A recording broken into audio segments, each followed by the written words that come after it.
feche teus olhos, eu quero orar por você, Pai. Nós te bendizemos, Senhor Deus, glorificamos teu santo nome.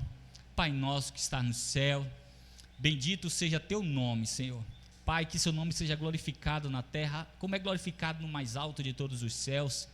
Pai, em nome do Senhor Jesus, eu te peço, Senhor Deus, o pão que a gente não pode colher no sábado, Senhor Deus, que o Senhor nos dê hoje. Multiplica, Senhor, a tua bênção sobre nós, Senhor Deus, em nome de Jesus, porque o Senhor é multiplicador de bênção por natureza, Senhor. Pai, não nos deixe cair em nenhum tipo de tentação, mas antes nos livra de todo e qualquer mal. Abra os nossos olhos para a tua palavra. Pai, a tua palavra diz que ela é espírito, Pai, e nos revela em que espírito o Senhor nos visita esta noite, Pai. Senhor Deus, em nome do Senhor Jesus, nos dá discernimento de espírito, Pai. Hoje, Senhor Deus, é domingo, onde os cristãos comemoram a Páscoa, Senhor, a sua ressurreição, Pai. Hoje vamos cear na tua presença, Senhor. Vamos cear, Senhor Deus, a mesa que o Senhor proveu, Pai. Pai, muito obrigado, Senhor. Muito obrigado por esse privilégio que o Senhor dá a nós como igreja, Senhor, para cear na tua presença.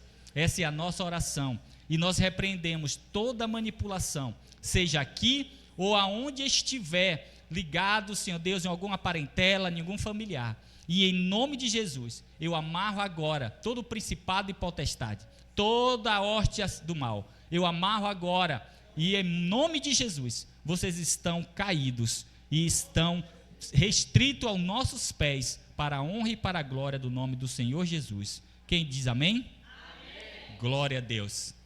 Hoje é noite de ceia, e eu busquei do Senhor, e Ele me permitiu trazer uma palavra sobre a Páscoa.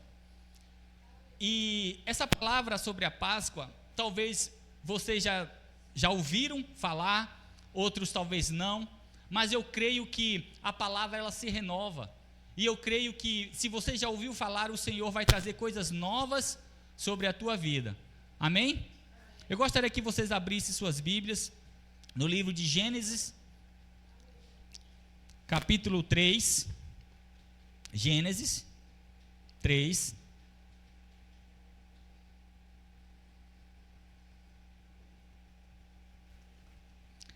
verso 21, Gênesis 3, 21. Se você achou, diga um amém aí, bem... Pode ser mais fervoroso esse amém. Quem achou, diga... Eita glória, para sair na live. Glória a Deus. Gênesis 3, 21. E diz assim: E fez o Senhor Deus a Adão e a sua mulher túnicas de pele e os vestiu. Vou ler de novo. E fez o Senhor Deus a Adão e a sua mulher túnicas de pele e os vestiu. Nós sabemos da história. Nós sabemos que o Senhor planta um jardim e coloca Adão no jardim, e depois, dali da costela de Adão, o Senhor retira Eva, sua auxiliadora e sua ajudadora. E o homem, junto com sua mulher, ele peca. E quando eles pecam, eles fogem da presença do Senhor. E quando eles fogem da presença do Senhor, porque eles entenderam que estava nus, e depois que eles fogem, Adão pega uma folha de figueira para se cobrir a sua mulher. E o Senhor começa a entender que aquela folha de figueira, que significa a obra do homem, não é suficiente para cobrir o pecado de Adão e Eva. Então, aqui em Gênesis 3, 21, o Senhor mata um animal, e da pele do animal, ele cobre o pecado de Adão e Eva. Pastor, hoje é Páscoa, o senhor está indo para Gênesis? Sim. Porque em Gênesis capítulo 3, versículo 21, nós estamos diante da primeira ceia do Senhor. Em Gênesis capítulo 3, verso 21, nós estamos diante da primeira ceia do Senhor. Eu quero dizer, queridos, que existe a ceia porque existe o pecado. Vai trocar? Existe a ceia porque existe o pecado. Porque antes da ceia, antes do pecado, Adão não ceava. Diga, Adão se relacionava de coração para coração. E depois que Adão peca, agora, no primeiro momento ali, o Senhor precisa agora cobrir o pecado. E o Senhor, Ele mata o animal, derrama o sangue do animal, da pele do animal cobre o pecado, e da carne do animal Ele come.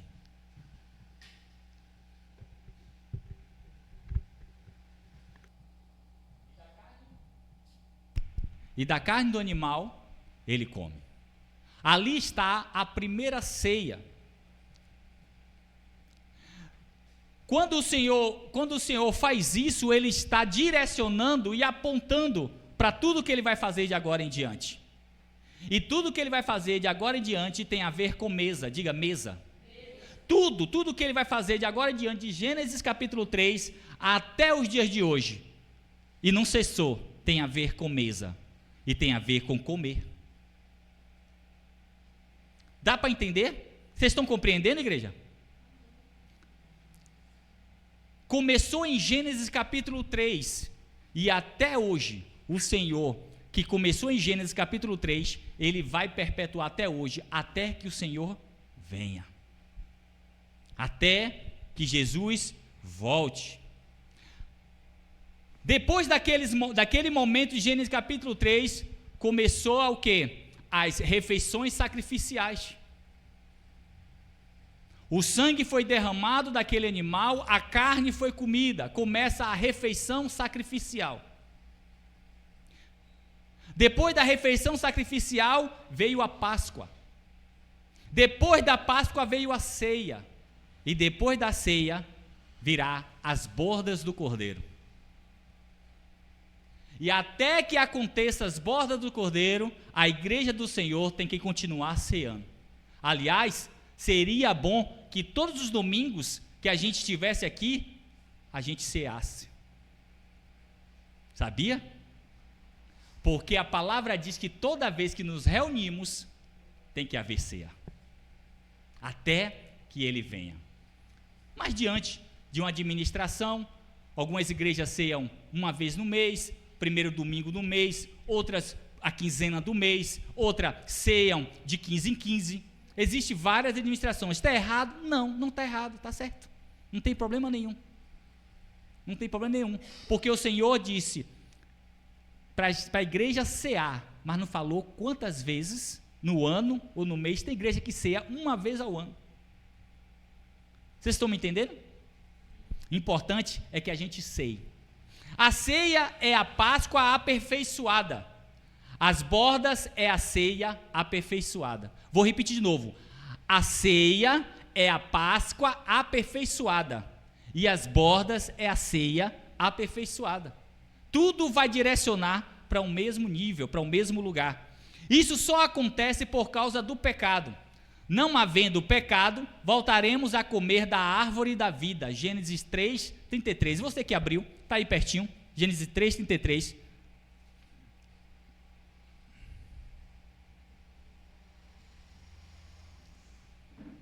Desculpa, não é 3 não. Deixa eu ver aqui.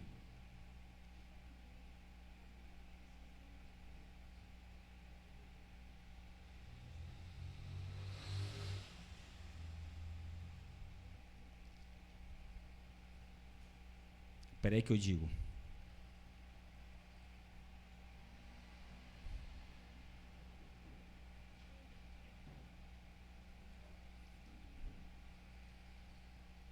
Não.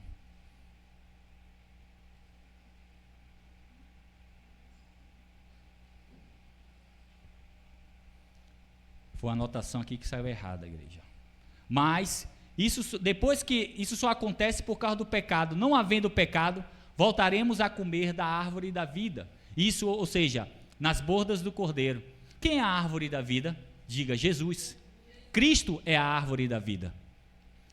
Cristo é a árvore da vida. E uma vez que Cristo está conosco, literalmente conosco, não preciso mais cear, porque nós estamos na mesma mesa, a mesa do banquete, nós estaremos juntos.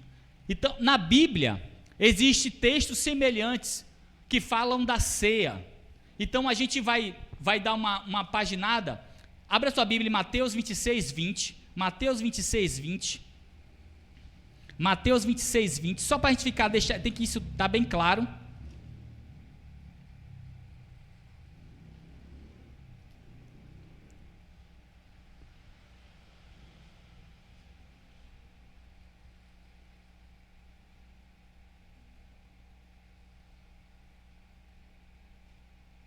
Mateus 26, 20 diz assim, ó: e chegada a tarde, assentou-se à mesa com os 12, e comendo eles, disse, em verdade, que um de vós me há de trair.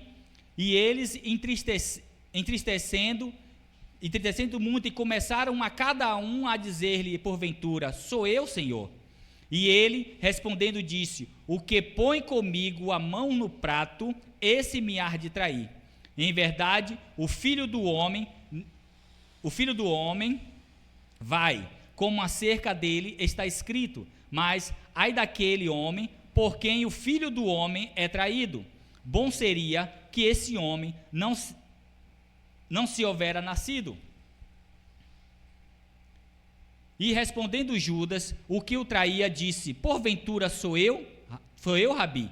E disse, tu o disseste.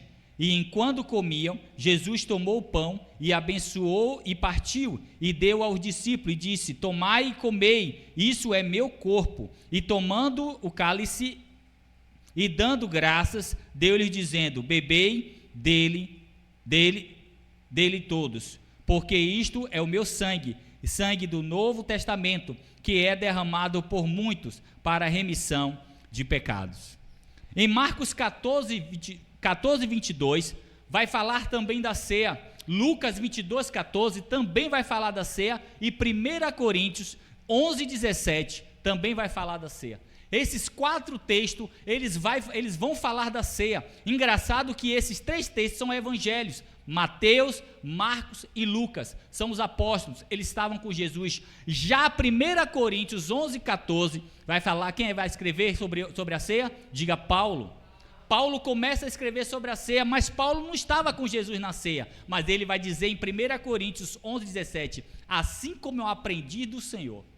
O próprio Senhor, isso é uma outra ministração, o próprio Senhor ensinou a Paulo em espírito como se devia cear. Ele já estava ressuscitado. O próprio Senhor ensinou Paulo em espírito. Me pergunte, por que foi Paulo que ensinou, pastor? Pergunte, por que não foi Paulo que ensinou? Por que não foi os apóstolos que ensinou? Porque eles não queriam ensinar Paulo. Está vendo que desde aquela época a igreja queria tomar as coisas para ela? Muitas vezes a gente quer tomar as coisas como igreja para a gente. Eu vou dar um exemplo. Talvez chegue alguém aqui que toque, mas você não faz parte do meu grupinho, então você não vai ter oportunidade para tocar, você não vai ter oportunidade para estar junto conosco, porque você não faz parte do meu grupinho. Já naquela época a igreja já caminhava nesse nível, e hoje muitas vezes eu creio que cada um de nós já passou por experiências ruins como essa. Desde aquela época a igreja já caminhava nesse nível, mas Jesus não chamou a igreja para caminhar dessa forma, e como o Senhor tinha um propósito na vida de Paulo, o Senhor diz assim, já que os meus apóstolos não querem ensinar a ele, mas eu preciso dele, então eu mesmo vou ensinar. Isso durou 2 anos, apóstolo Paulo aprendendo com Jesus em espírito. Todas as coisas que nós lemos sobre as cartas de Paulo, não foi os apóstolos que ensinou a Paulo, e sim o próprio Jesus em espírito. Aquele que chamou Paulo no caminho de Damasco, foi o que ensinou. E até hoje, quando alguém não quer ensinar o outro, o próprio Jesus em espírito vai te ensinar todas as coisas. Você crê? Aleluia. No Evangelho só existe um que não vai falar da ceia, no seu contexto ceia. É o Evangelho de João. João 13, 21, já vai tratar a ceia como uma Páscoa. João já era direcionado, o Evangelho de João começa agora a girar o olhar para as pessoas que estavam olhando para a ceia, já começa a olhar para a Páscoa. Porque no dia que Jesus é traído, eles estavam ali ceando e estavam prontos para celebrar a Páscoa. O Evangelho de João é o único que não fala no contexto ceia, mas ele começa no contexto Páscoa. Amém? Abra sua Bíblia em Gênesis 2:8. Gênesis 2:8.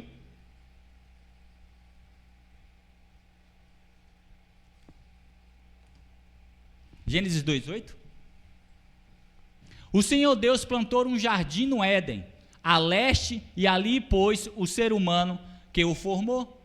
Muitas vezes, quem já foi católico aqui? Levanta a mão. Católico, assim, pá. Quem já foi na catequese da Igreja Católica? Só eu? Muitas vezes, na catequese, na Igreja Católica, a gente aprendeu que o nome do jardim era Éden. Mas o nome do jardim não era Éden. O nome do Deus plantou um jardim no Éden. Um jardim no Éden. É como você ter um cantinho na sua casa e lá você planta um jardim. Você plantou, o nome da sua casa é jardim? Não. Você plantou um jardim no cantinho da sua casa. O Senhor vai assim, ó. O Senhor Deus plantou um jardim. A palavra é clara, mas muitas vezes a gente reproduz o que o outro fala. Eu já vi pregadores mudando até a ordem da frase, a ordem da palavra, porque alguém cantou ou alguém falou. Estuda. Porque cuidado, a palavra é bem clara. Ai daquele que mudar um ó e um tio das minhas palavras. Vocês estão me entendendo, queridos? Por isso que a Bíblia fala, e o apóstolo Paulo enfatiza os bereanos, que eles examinavam para ver se era verdade aquilo que o apóstolo Paulo falava. E aqui o Senhor planta um jardim no Éden, a leste, e ali pôs o que? O ser humano que o formou. Quem era esse ser humano? Diga Adão. A ideia da ceia é que a gente se alimente e seja nutrido. Esse é o plano original. A ideia da ceia é que a gente se alimente da ceia, da mesa do Senhor. O jardim no Éden é a mesa do Senhor. Ali o homem, ele não plantou nada. Quando ele abriu os olhos, já estava tudo à sua disposição. A ceia, na sua profundidade, ela é o jardim que foi edificado por Deus, jardim de Deus. Deus plantou e manipulou o solo do jardim.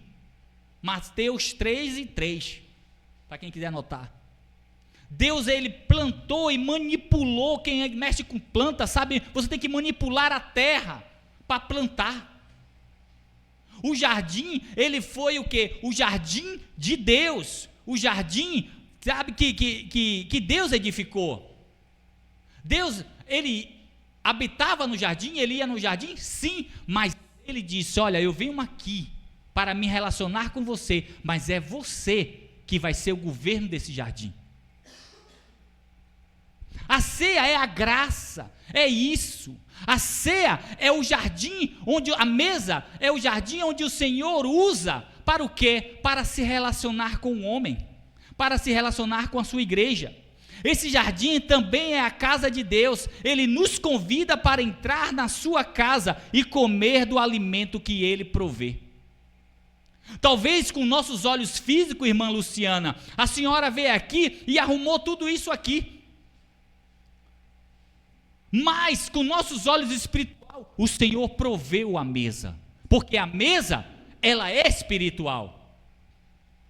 A mesa, ela é espiritual, assim como a arca da aliança, ela era espiritual. O Senhor usou o homem para manipular a madeira, manipular o ouro, para construir o quê? A arca da aliança. Mas ele mesmo diz: eu ungi, eu o capacitei. Fisicamente, não, porque já era profissional. Mas ele ungiu espiritualmente, Patrícia.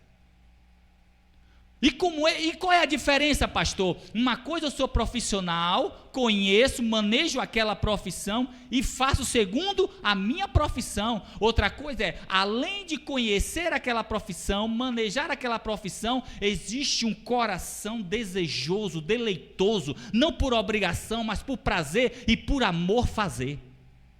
Mas é disso que o Senhor precisa da tua igreja. Que sempre, quando vai fazer algo para Ele, que seja desejoso, cheio de amor, cheio de alegria, Edmilson. Por isso que o Senhor capacita espiritualmente. E essa mesa, uma vez que Ele nos capacita espiritualmente, é Ele que prover esta mesa. Porque a gente vai comer e beber agora com uma nova perspectiva, uma nova visão. Amém ou amém? Aleluia. Quando a gente chega lá no Gênesis e a gente não, sabe, a gente olha e o Senhor chega para Adão e fala assim, ó, de toda árvore você pode comer. A primeira ordem é comer. Diga, a primeira ordem é comer. Aí depois, Pati, que ele fala assim, ó, tudo você pode usufruir, mas existe uma dela não comereis e nem tocareis. A primeira ordem, isso é princípio, queridos, isso é princípio, ó, comer, é a primeira ordem. Em Gênesis capítulo 3, 22, todo o enredo da Bíblia começou na mesa, diga mesa. Todo o enredo, quando o homem abre os olhos e o Senhor diz que dá a terra como governo ao homem, o Senhor diz assim, ó, come. A primeira ordem não é negativa, a primeira ordem é prescritiva, faz. Isso não é um pedido, isso é uma ordem, um comando, come, faz. E aí depois vem a primeira lei, que isso é uma lei, aí vem a segunda, não coma essa. Essa você não come, você está proibido. A segunda lei proibitiva. O arrependimento é um caminho de volta para a mesa de Deus. Quando o homem peca, ele está proibido de ir ao encontro dessa mesa. É tanto que quando o homem peca, o Senhor diz, Adão, onde tu estás? Eu creio que já falei aqui na igreja, que quando o Senhor fala, Adão, onde tu estás, no original grego é, Adão, onde está teu coração, que eu não consigo me conectar nele. Porque o pecado afastou Adão de Deus. Porque se o pecado afastasse Deus da gente, ele nem viria, irmã, atrás de Adão. É o meu pecado que afasta eu de Deus. E o coração de Adão, depois do pecado, já não estava mais se conectando com o coração de Deus. E neste momento, Deus precisou lançar a palavra. Na Bíblia, é o primeiro momento que a gente ouve Deus falar em busca de alguém. Porque até então, o Senhor lançou a palavra para criar todas as coisas, mas para falar com alguém, o Senhor não precisou, antes do pecado, usar a palavra. Diga, pergunte, por quê? Porque os corações já estavam conectados. Sabe aquela coisa que você sente? Senti. Fulano chegou. Quem te falou? Ninguém. Senti. Coração conectado. Coração conectado. Esse é o coração de Adão e de Eva antes do pecado. Mas uma vez que o pecado entrou, o Senhor precisou lançar a palavra. E quem é a palavra? Diga, Jesus Cristo. Lá no Éden, irmã, lá no Éden, o Senhor lançou a palavra. Porque um dia essa palavra ia se manifestar, ia morrer na cruz, ressuscitar para nos salvar. Amém ou não amém? Quando o homem pecou, foi levantado um muro da inimizade. Abra aí Romanos 5. Romanos 5. Aleluia. Ah, Jesus, como eu te adoro, Senhor.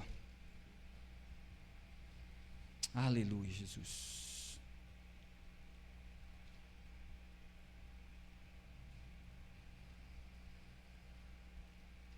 Aleluia, Jesus. Romanos 5.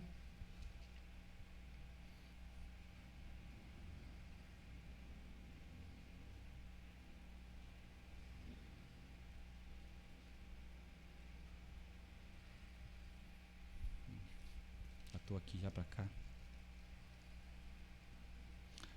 A partir do verso 9. Romanos 5, 9. Em diante. E diz assim: logo, muito mais agora, tendo sido justificados pelo seu sangue, seremos por ele salvos da ira. Porque se nós, sendo inimigos, fomos reconciliados com Deus pela morte de seu Filho, muito mais, tendo sido já reconciliados, seremos salvos pela sua vida. Você vê? Romanos fala, a carta de Romanos fala que logo nós éramos o quê? Diga, inimigos de Deus. E uma vez que éramos inimigos de Deus, a gente ficou proibido de sentar com Deus e comer dessa comida espiritual. Deus continua com inimizade com o primeiro Adão. A amizade dele é com o último Adão. A gente que mudou de Adão. Eu vou repetir de novo. Deus continua com inimizade com o primeiro Adão. Não é porque Deus me salvou, Jesus te salvou e te salvou, que ele ficou agora amiguinho do último Adão, do primeiro Adão. Pelo contrário, ele continua inimigo do primeiro Adão. Por isso que vivemos uma luta ferrenha. Com quem? Com o nosso irmão? Não, com nós mesmos. Porque a natureza adâmica ainda está em nós. Mas o Senhor tem amizade com o último Adão. Quem é o último Adão? Diga, Jesus. Deus tem amizade com o último Adão. E glória a Deus que ele é amigo do último Adão. Porque é através do último Adão que nós temos oportunidade de sentar à mesa e comer com o Senhor. Aleluia. A ceia é uma mesa para que os filhos assentem, porque Jesus é o pão. Eu vou repetir de novo. A ceia é uma mesa para que os filhos se assentem, porque Jesus é o pão.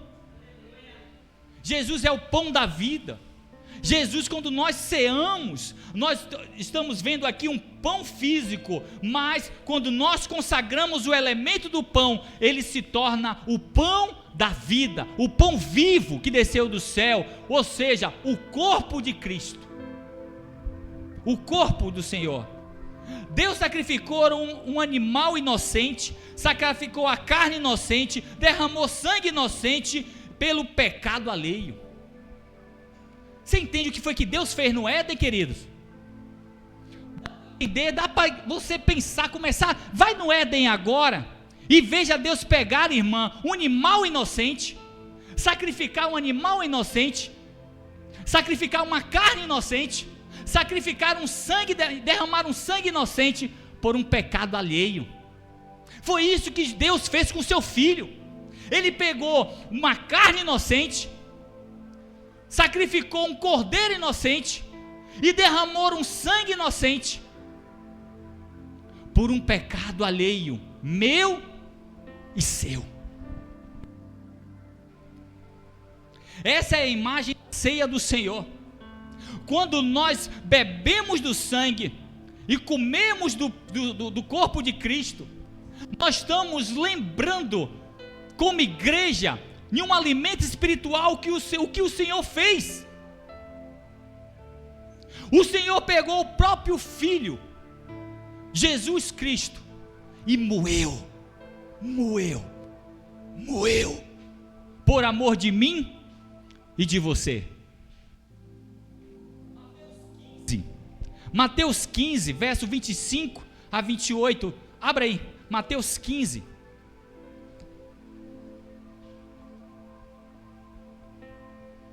Mateus 15.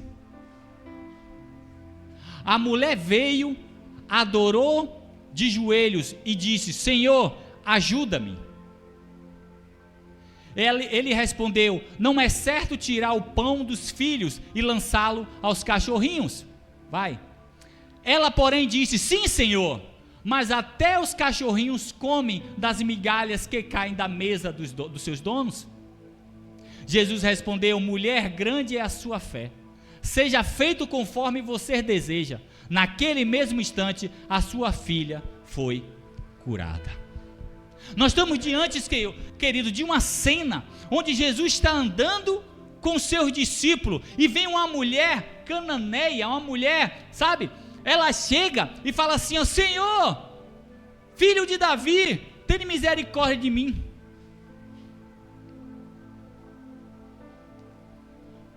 Deixa eu dizer uma coisa. Quando aquela mulher grita: Senhor, filho de Davi, tem misericórdia de mim, ela está falando de, diga, um rei e uma religião. Vou repetir de novo, talvez vocês estão assim meio em dúvida. Ela está falando de um rei e uma religião. Deixa eu dizer uma coisa a você: Jesus não responde a religiosos. Aquela mulher gritou o tempo todo, Jesus não estava nem aí para ela. Sabe como foi que Jesus parou para obedecer aquela mulher? Diga, como, pastor? Os discípulos intercederam por ela. Mestre, essa mulher já vem de longe gritando, despede ela. Foi assim que eles fizeram. E ela chega para Jesus, e Jesus diz assim: não é lícito tirar o pão da mesa dos filhos e dar aos cachorrinhos. Jesus chama aquela mulher, aquela geração, aquela linhagem de mulher, de cachorrinho. E aquela mulher diz: sim, Senhor. Mas deixa eu dizer uma violência de Jesus isso, é ou não é? Você já pensou sobre isso? Jesus chamou a mulher de cachorro. Já pensou, irmã Luciana? Você lendo esse texto, você já fizeram essa pergunta? Jesus te chamou aquela mulher de cachorrinho. Já fez, Ed? Que Jesus é esse que chama alguém de cachorrinho nele? Que falta de educação, sim ou não? Mas deixa eu te dizer uma coisa que talvez você não saiba. Naquele momento Jesus estava confrontando aquela mulher, sabe por quê? Porque aquela mulher era grega. Naquela época, os gregos chamavam o povo que não era grego de cães. Porque os gregos, eles eram estudados, eles estudavam nele, eles eram sábios, eles eram os helenistas, eram os grandes filósofos, sabe? Então, quem não fosse da linhagem grega, para eles eram cães. Por isso que Jesus olha para aquela mulher e fala assim: não é lícito tirar da mesa dos filhos e dar aos cachorrinhos, porque o teu grupo, o teu povo chama a gente de cachorrinho, e agora tu quer o quê? Tá atrás de quem? Do pastor alemão? Vem atrás do pastor alemão então? Hein? Do brabão? Por isso que Jesus falou, ele confrontou aquela mulher, foi aonde? No orgulho. Vocês estão me entendendo, queridos? Foi no orgulho. É parecido com uma mulher rica, que as pessoas iam atrás dela, e ela: sai daqui, seu miserável, sai daqui, seu mendigo, seu pobre, e não ajudava as pessoas. Aí de repente aquela mulher perde tudo, e agora vai atrás de quem? De um outro rico. E aí Jesus confronta, e aquela mulher diz, pode deixar aí, e aquela mulher diz: sim, Senhor, mas lhe é lícito os cachorrinhos comer das migalhas que caem, diga, da mesa. Deixa eu dizer uma coisa a você: se aquela migalha que caiu da mesa foi o suficiente para curar a filha daquela mulher, imagine o que tem na mesa para os filhos. Se aquelas migalhas for suficiente para curar aquela mulher, imagine se a gente entender que nós comemos de uma mesa espiritual, de um alimento espiritual, e que o Senhor proveu. O que essa mesa, o que essa presença pode fazer comigo e com você? Aleluia! Ela pode salvar, ela pode curar, ela pode trazer vida. E canchorô, halamá, surei, candaramaia. Ela pode trazer vida, é só crer. A igreja do Senhor tem que começar a andar diante de um processo de fé raiz, momentâneo, uma fé cirúrgica, porque nós temos um Deus que tudo pode, igreja. Um Deus que tudo pode. O nosso Deus pode até se fazer pequeno, mas Ele não é pequeno.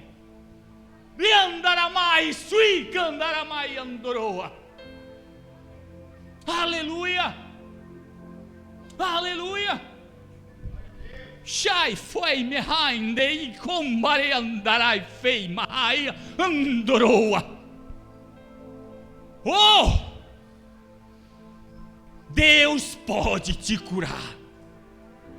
Deus quer te curar.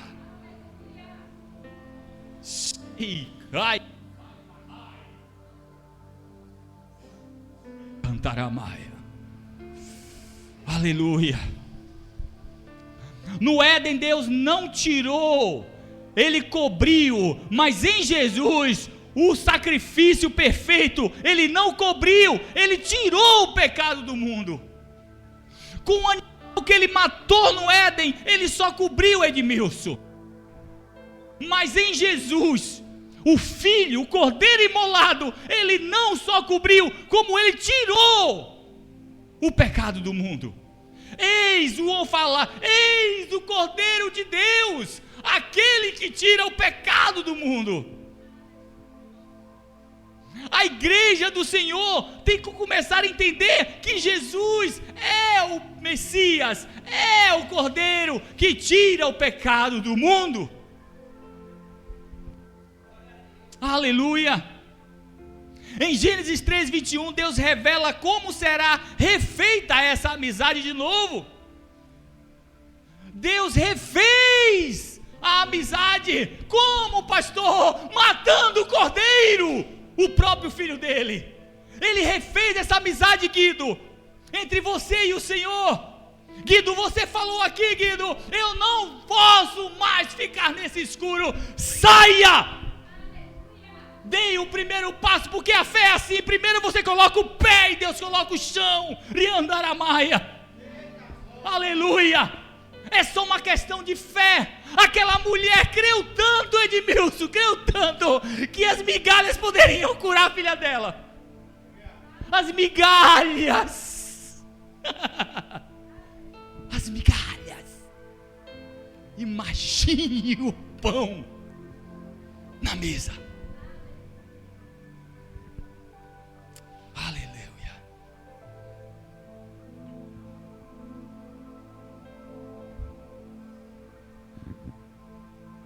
Depois da alimentação, alimento ritualístico, sacrificiais,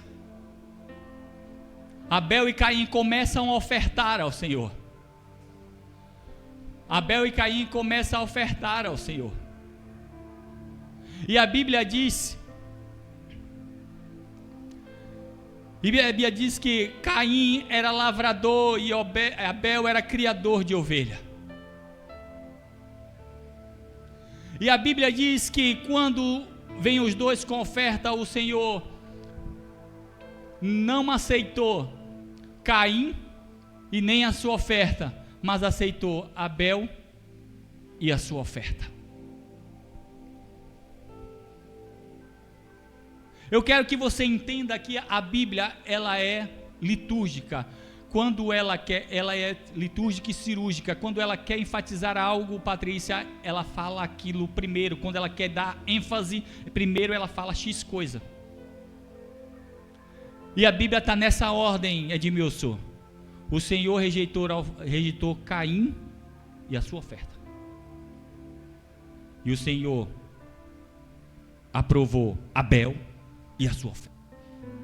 O que é que o Senhor quer dizer? Que não tem nada a ver, irmã, com a oferta. Tem a ver com quem? Com o ofertante. Não tem nada a ver com a oferta nele.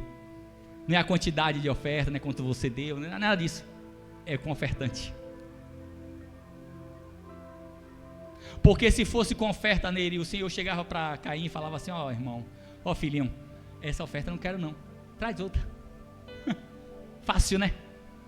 Ele ia lá, com a orientação do Senhor, ia trazer o quê? Outra oferta. Simples.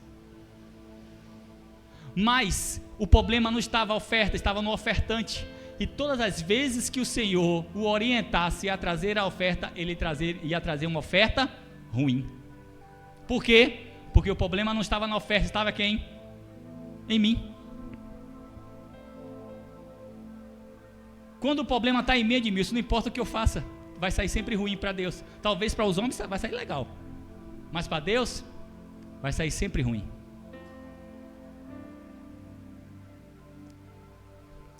Mas uma coisa que eu quero que vocês tenham é esse entendimento e esse conhecimento, que naquela época os homens eram vegetarianos. Os homens, eles não comiam carne de animal. Os homens eram vegetarianos. Os homens vão passar a comer carne depois do dilúvio. Os homens não comiam carne não, Edmilson. Você pode dar uma pesquisada. Mas Caim, ele ofertava daquilo que ele plantava para dar a Deus e para si próprio comer. Já Abel não. Ele criava ovelhas, não porque ele comia ovelha, mas ele criava ovelha para ofertar ao Senhor. Deu para entender aqui? Eu não como, eu não preciso, mas agrada ao Senhor? Então eu vou fazer. Então ele dividiu o tempo dele entre plantar para colher e comer, e para o quê? Criar aquilo que satisfazia o quê? O coração de Deus. Você não entendeu? Quer agradar o coração de Deus? Faça aquilo. Plante para você colher e satisfazer a tua família e você, fisicamente. E faça também, dividir no seu tempo, aquilo que agrada o coração de Deus.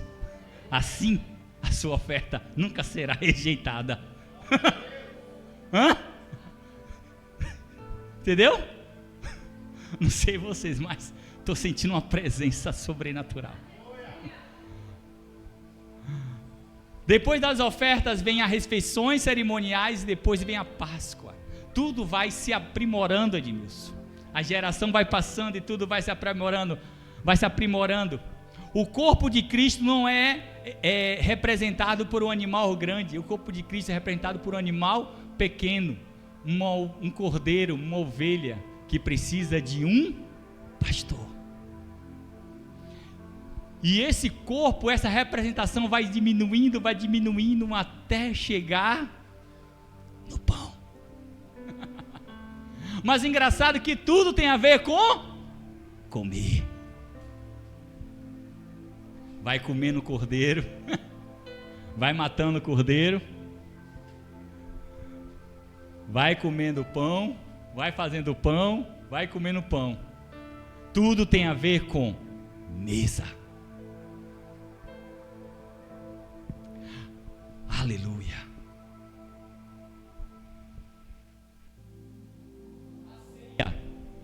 Ela não foi feita para você comer isolado.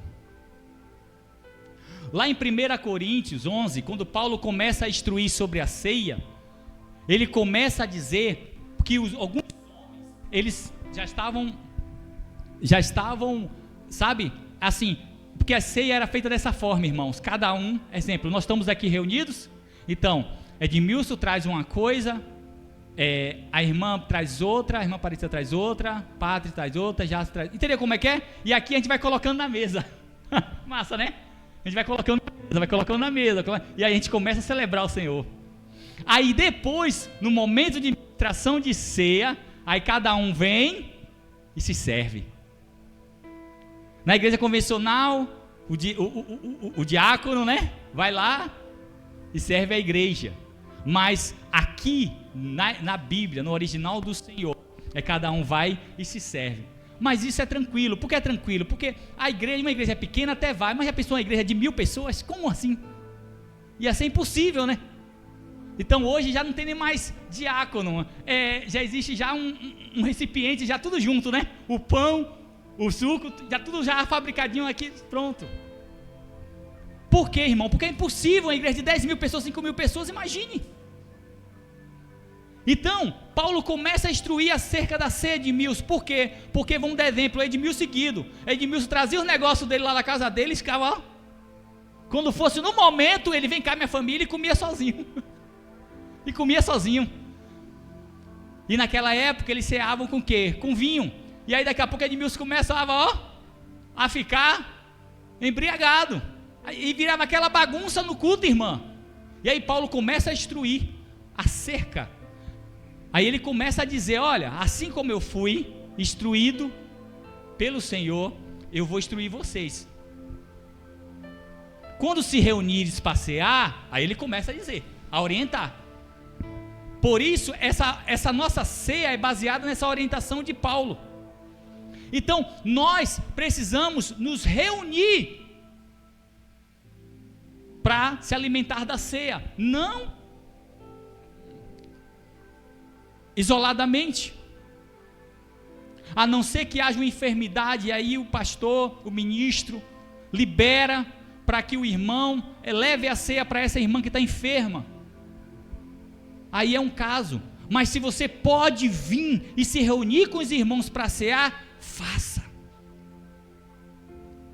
Porque se a ceia se come em comunhão e não sozinho. Todas as vezes que a gente ouvir falar de ceia na Bíblia, há uma comunhão. Quando o Senhor mata o cordeiro para cobrir o pecado de Adão e Eva, ele mata o cordeiro para continuar o quê? Diga, comunhão com eles. Porque a comunhão foi quebrada. O Senhor vai e pega a ceia, a forma mais arcaica de falar de ceia, a forma mais antiga de falar de ceia, lá no Éden, e vai do quê? Cobre o pecado do homem, para o quê? Para ter comunhão com ele. E todas as vezes que a gente vai falar de ceia, de Páscoa, sempre vai haver o quê? Comunhão. Por isso que nosso pastor está falando muito de comunhão nesse trimestre. Porque comunhão é muito importante para uma igreja viva, um organismo vivo. Porque um organismo vivo, ele não trabalha isolado. Ele trabalha junto. Só podemos fazer isso porque a amizade foi restaurada na morte e ressurreição de Jesus. Por isso que a gente consegue se reunir para cear. Se você se recusa a comer da ceia, você se coloca na posição de inimigo de Deus. Queridos, muitas vezes o irmão está em casa, hoje não vou não, hoje é culto de ceia, não estou afim de cear. Não é estar afim de cear. Se você aceitou Jesus como Senhor e Salvador de sua vida, você tem a obrigação de cear. Se você diz que é amigo e amiga do Senhor, você deve cear. Porque a ceia aponta para a borda do cordeiro. O Senhor providenciou a mesa espiritual para que a gente pudesse ser amigos do último Adão. Porque a nossa aliança estava o quê? Rompida, quebrada. Qual é o melhor feriado? Mas em quem eu voto mesmo? Aleluia. Mexa. Glória a Deus. Então, não deixe, e isso eu quero que você preste bastante atenção no que eu vou dizer agora, não deixe que ninguém proíbe desse direito no pós-batismo. Ninguém pode te proibir do direito de cear. Pastor, mas eu pequei. Sim, você pecou. Pediu perdão a Deus? Pedi. Só o Senhor pode te proibir de cear. Porque a ceia é minha? É minha? A ceia é de quem? Então só Ele tem esse poder. Só Ele tem esse governo. E Ele vai falar com você. Ah, pastor, mas a Bíblia diz: examine-se o homem a si mesmo. Eu sei que a Bíblia está escrita dizendo para eu me examinar. A Bíblia diz para eu me examinar, não eu me julgar. Se a Bíblia está dizendo para eu me examinar, é você me examinar? É eu me examinar. Pastor, me examinei e achei pecado. O que é que você faz? O que você faz? Pede perdão. E uma vez que você pediu perdão, você o que fez o quê?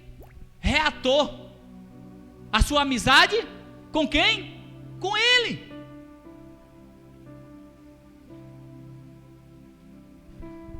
Mas deixa eu dizer uma coisa. Talvez você se escandalize, talvez não. Mas não é seu pecado que impede você de cear. Porque você ceia, porque você é pecadora. E ainda que eu diga a você, se joelhe, peça perdão, se examine. De repente, quando você levantar dessa cadeira e sentar, você vai estar pecando. Já olhou para alguém e pecou. Porque a graça é pelo pensamento, o pecado é pelo pensamento.